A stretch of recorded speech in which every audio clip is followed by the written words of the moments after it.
As a mother, I remember that period right after giving birth, your stomach and your core and everything feels just loose. And no wonder you've just expanded carrying this human for 9 months, and now you've given birth. It's such a beautiful and huge process. And what's not talked about is what happens to your pelvic floor in your deep core muscles, which is the pelvic floor.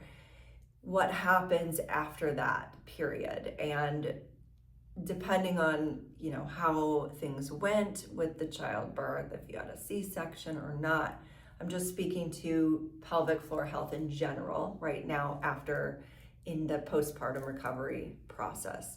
So it's really important to be able to reconnect with that strength and stability so that you can have the bladder control, the restored sexual health, the grounding, and the strength in the core, because that is the foundation for everything, really. And if you're not connected there, then the other things become dysfunctional in the body. So really getting back to that deep core integration and doing things that are as simple as the breathing techniques that include the core to floor engagement. And so we're just going to run through that right now. Again, depending on where you're at in your journey, this may be more advanced for where you're at, but eventually you'll be able to come to this. And if there are issues in finding and connecting, eventually, if you work with a pelvic floor specialist, a PT, and are released to do some other non-invasive modalities that help you reconnect, we have the Emsella chair, which is a whole nother topic, but that is something that we can bring your brain back up to speed with reconnecting to those muscles. So we're going to just take a position on your back and think of your hips as a bucket. So if the bucket is tilting forward, meaning there's a space back here, we don't want that type of hip positioning. Also, pushing and tilting too far back where we're almost lifting the glutes up, that is a posterior tilt. So the water would be spilling in the back of the bucket. So we want to find that neutral position where we're not arching and we're not over tucking. So we've got that engagement, the imprinting of the spine here, and just relaxing the shoulders with this breath. We want to practice breathing without the shoulders raising. So really just pulling those shoulders down and gently place your hands on your belly, right below the belly button. And the key is going to be to breathing into this lower belly, allowing it to expand while the pelvic floor actually drops and relaxes. Then so that's on an inhale. Then when we exhale, we're fully exhaling, bringing the abs, belly down to the spine, belly button to spine, contracting fully, breathing out, and at the bottom, squeezing as if you're stopping the flow of urine or doing a Kegel.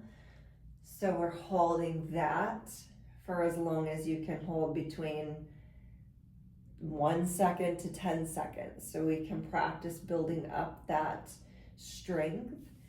For right now, even just finding that engagement might be challenging depending on where you're at. So let's start with the deep breath in the belly, relaxing the shoulders. We're going to expand the belly here, letting the pelvic floor drop and relax. And now we're going to fully exhale, contracting the core. At the very bottom, squeeze the pelvic floor and hold. See if you can feel that. The key is not to strain here. So we don't want to be bracing everything, just gentle engagement. So we're going to expand again on that inhale. And then exhale fully.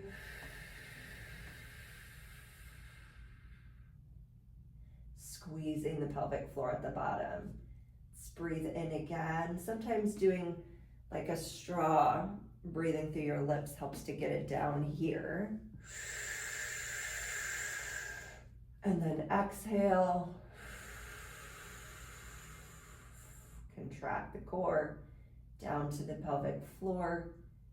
Squeeze and hold.